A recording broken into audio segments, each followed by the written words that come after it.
How did this magnificent and awe-inspiring mountain range receive its name? What magnificent splendor and great tragedy befell this desolate city? Discover China takes you to the mountain range of Wuyi to uncover the Lost Empire.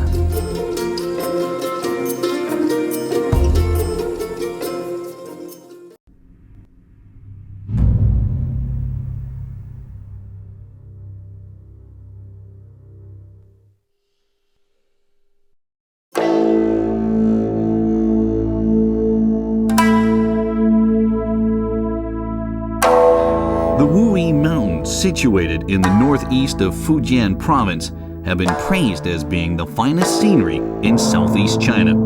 Surrounded by rivers and valleys detached from other mountains, the Wuyi mountain range scenery is comprised of 36 mountains, 99 rock formations, and the famous Nine Bend Stream.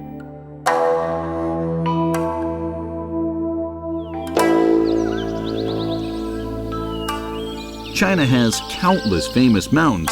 Each has a unique name with a particular source or meaning. However, the Wuyi mountain range is an exception. We cannot find any trace of the name's origins. There are many compelling explanations about the names of two Chinese characters, Wu and Yi. The most popular, certainly the most compelling, comes from a Chinese legend.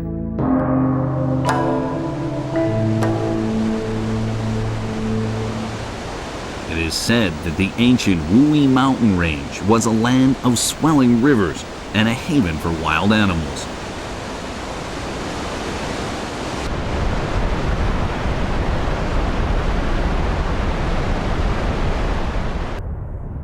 Pengzu, the famous Taoist deity of longevity, once lived here as a hermit. He had two sons, Peng Wu and Peng Yi. The two brothers were not only wise sages, but also brave warriors. They followed their father in an extraordinary effort to carve out a channel in the mountains to divert the flood. Finally, the flood has been tamed, and the channel later became the lovely Nine Bend Stream. The brothers were also known for farming the land and planting the famous Wuyi rock tea trees. They also sowed various flowers and precious medicinal herbs here. The mountains and waters seem like a part of a fairy tale where people lived happily and peacefully.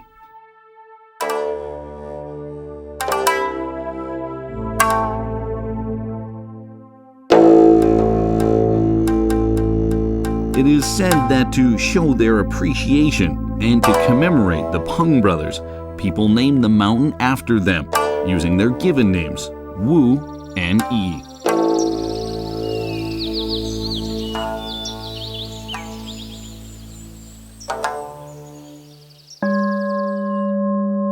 What is questionable about the story is that the name Wuyi first appeared in the early Han Dynasty. Prior to this appearance, the mountain range was named Tianzi-du, Hill of the Son of Heaven Mountain, or Nanshan, South Mountain. Since Pengzu lived in the pre-Qin Dynasty era, the name Wuyi should have been used since the Qin Dynasty had the story been true. Therefore, it is safe to assume that this story is the creation of later generations, thought up in order to offer an explanation to the name. The story represents people's wish for a better life. However, there are other hypotheses about the name. The Chinese character Wu stands for war. The character Yi stands for barbarian, after the ancient Yi tribe from the east. Some suggest that the name Wuyi means war-loathing barbarians, while others suggest the contrary, war-loving barbarians. Others believe that the mountains have been exploited by both the Wu and Yi tribes, and hence the name.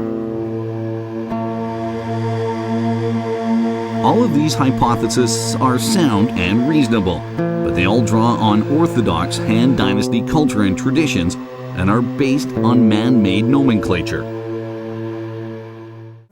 In fact, by the time the name Wui first appeared, this place had always been isolated. How could the so-called barbarian tribe accept a Han-given name? Before the Han Dynasty, this area was regarded as the land of Yue.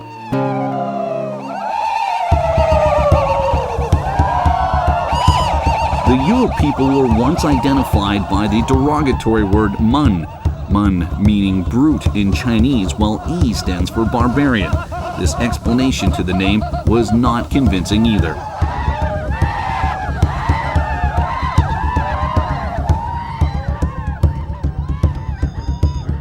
Further inquiry of the name leads us to focus on a deity. In ancient Chinese myths, the Wui Mountains were once under the care of a deity called the Lord of Wui.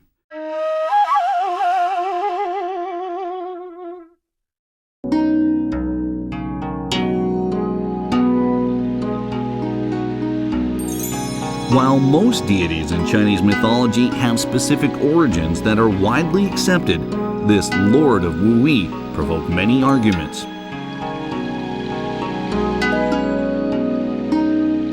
According to the North Song Dynasty's Yuan Feng records of the 9 regions, in the Jian Prefecture, there is a sanctuary consecrated to the Lord of Wui. This proves that the Lord of Wui is related to the mountains.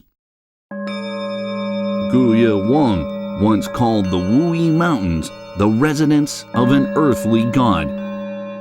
In Taoism, earthly gods are those deities who live in the human world, in contrast to the heavenly gods.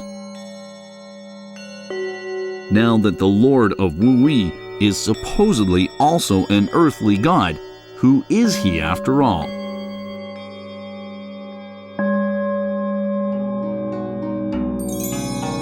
The Confucian scholar Zhu Xi had already cast his doubt. The name of Wui originated in the age of Han. The Han used dried fish as a sacrifice, but it is not clear to which god it was offered.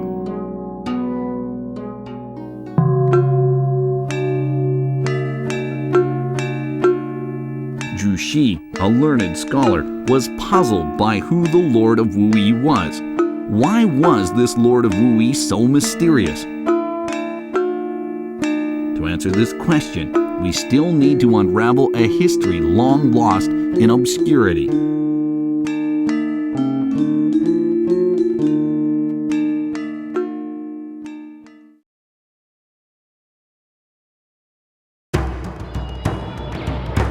In 334 BC, King Wu Jiang of Yue waged a war against King Xiongsheng of Chu. The Yue had lost the war, and King Wu Jiang had lost his life.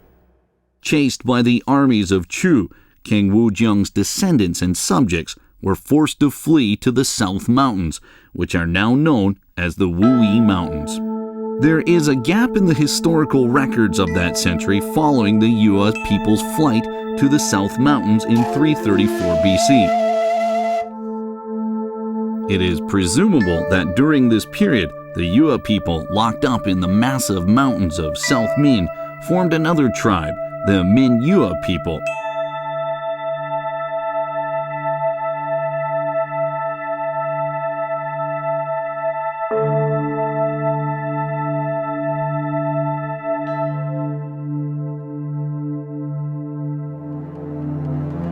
In the twilight of the Qin dynasty, King Wuju of the Minyue and his soldiers fought side by side with people from central China in the Great Uprising against the Qin, which eventually led to Qin subversion.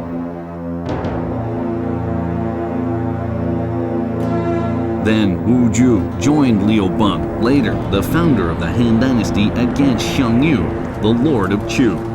The prowess of the soldiers of Minyue contributed significantly to Liu Beng's victory over his rival. In 202 BC, when Liu Beng ascended the imperial throne, he conferred Wuju the title of King of Minyue. Wuju was actually the first non-kindred minority chief to receive a title from the central authority. He became the emperor's vassal. One morning in 202 BC, General Wu Ju, king of Minyue, stood on top of the highest mountain of his country. With one hand on his sword and the other on his forehead to shade his eyes, he looked out to the farthest extent of his territory. He was elated. He was hailed by his native people when he returned home triumphant and honored. However, it remained an urgent task for him to build the country's capital, a capital decent enough to showcase the glory and prestige of Minyue and fortified enough to defend and develop his kingdom. Where should the capital be?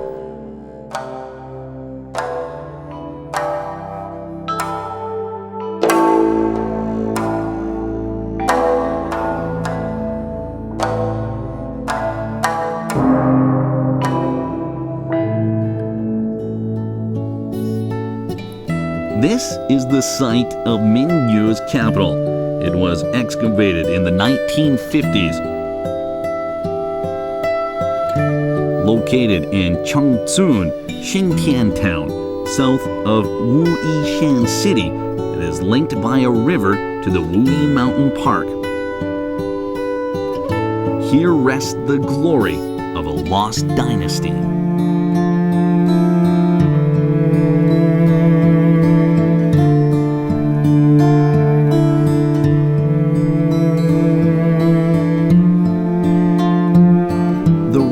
Of bases, tiles, bricks, and aqueducts hearken to the splendor and extravagance of this ancient palace.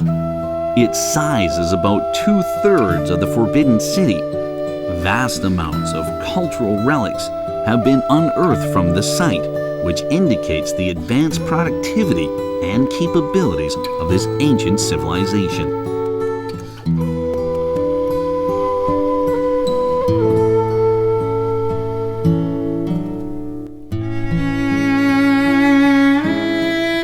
The discovery of the Minyue Kingdom turned over a new leaf in Fujian's history.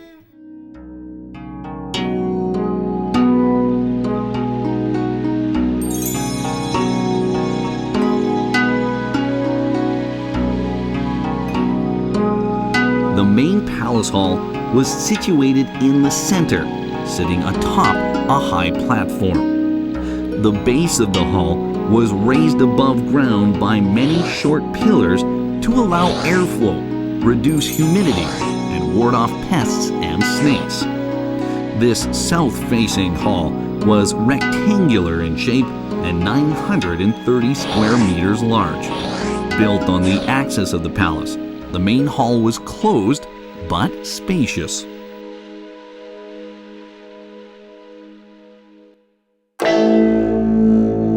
The king's palace covered a total area of 20,000 square meters.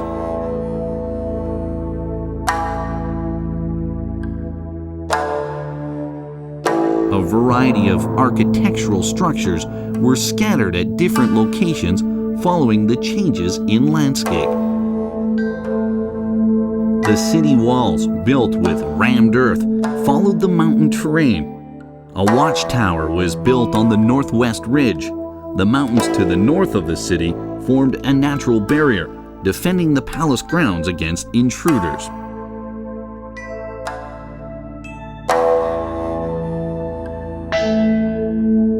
An alluvial plain lay to the northeast of the city, making it an ideal location for farmlands. In the northern part of the city was a river coming out of the mountain, running from the west to the east, with one gate to control the water. In the center due south was a canal running across the city towards the east, used for transporting bulky and heavy cargo. The canal had 2 water gates at the 2 ends to the east and to the west.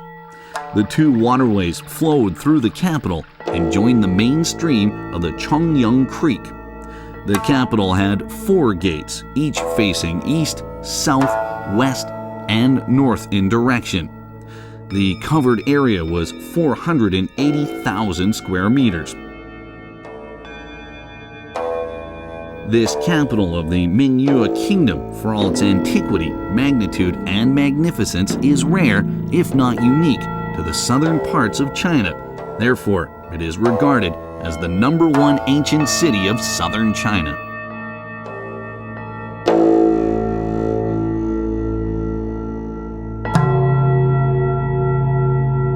Having built a physical home to shelter his people, King Wuzhu needed to unite the minds of his countrymen by worshiping a supernatural being or their common ancestor together. Does the mythical lord of Wuyi have anything to do with the ancestor of the Yue people?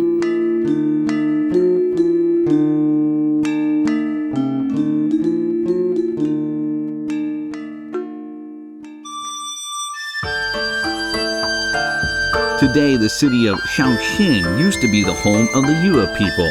The legendary King Gojian of Yue was well known in history for his unique acts of bravery and the hardships he endured. According to historical sources, King Wuzhu is a descendant of King Gojian. Would Gojian be the spiritual being worshipped then? In that case, why would he later be addressed as the Lord of Wuyi? In order to solve this mystery, it seemed that further delving into the past was required. Fortunately, an amazing discovery was about to transpire. It is recorded in the life of King Wu Yu of Yue. 6 generations down the lineage of Yu was Emperor Shao Kung. In fear of failing to carry on worshipping Yu, Shao Kung gave the land of Yue as a fief to his son named Wu Yu. Wu Ju is thus a descendant of Gojian, and Gojian a descendant of Wu Yu, the first king of Yue.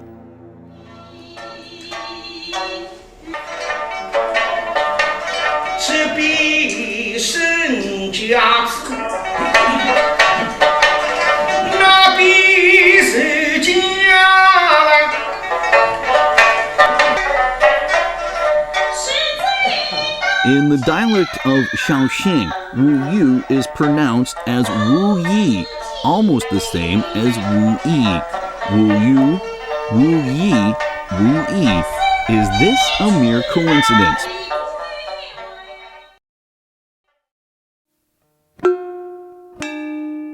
The Emperor Wu of the Han Dynasty was so self-assured that he could not imagine a competent successor who could usurp him.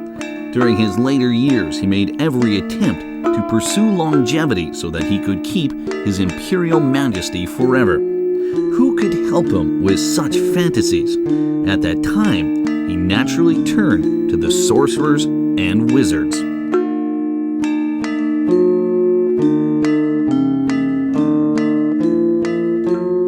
It was a golden age for the wizards and sorcerers. When word spread that they were favored by the emperor, sorcerers began to gather at the capital, Chang'an, from all over the country. Among them was the Yue sorcerer Yongzhi, who was rumored to be entrusted with a special mission.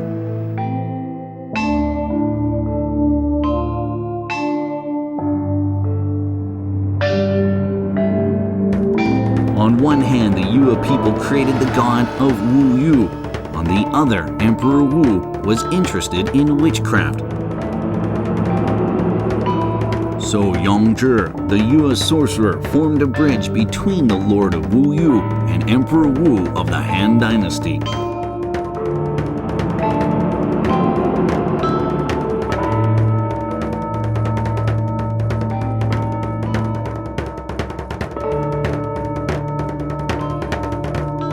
The sorcerer Yongzhi convinced Emperor Wu of the boundless power of the Lord of Wu Yu. He also gained the emperor's respect and trust.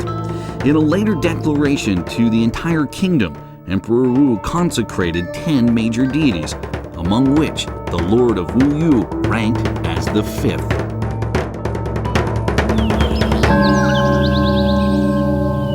To express his reverence for the Lord of Wuyu, according to Dongtian Gong's Annals of the Wuyi Mountains, Emperor Wu sent Yongzhi twice to the Wuyi Mountains to worship Wuyu. Wuyu, as pronounced by Yongzhi as Wu Yi, gradually became Wu Yi for Emperor Wu. It is possible that Wu Yi was finally formalized as Wu Yi in Emperor Wu's consecration of the 10 deities.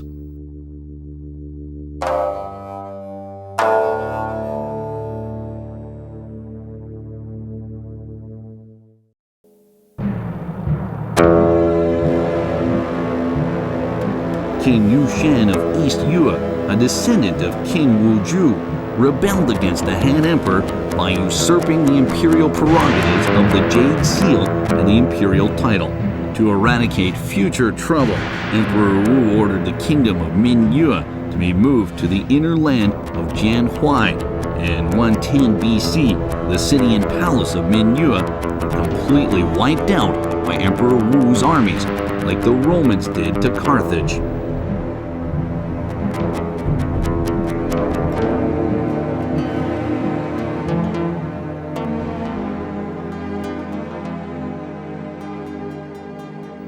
Today, the contours of the ancient city walls are still recognizable from those ruins laying still in the grassy slopes. However, the magnificence of the ancient palace of countless halls and pavilions exists only in imagination. The lost empire is gone forever.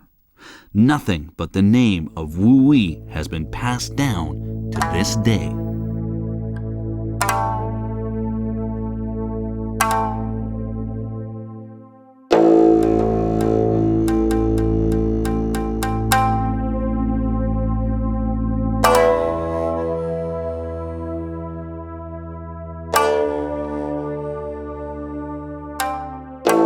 Today's Wuyi Mountains, their ridges linking with each other and their valleys spread out, still have a pleasant ambiance. The Nine Bend River, as beautiful as a painting and as clear as a crystal, snakes its way through the mountains. With a perfect reflection, the mountain seems to be dancing in the stream.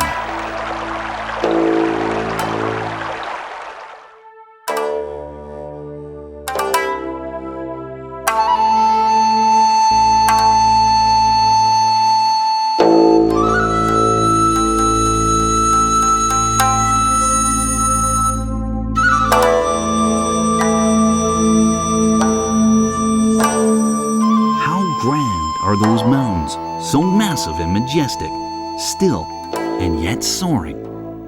Over 2,000 meters tall, they seem to be holding up the very skies to keep mankind safe. Like a giant pen, the sky its canvas, Wuyi Mountain is painting a beautiful picture for the world to see.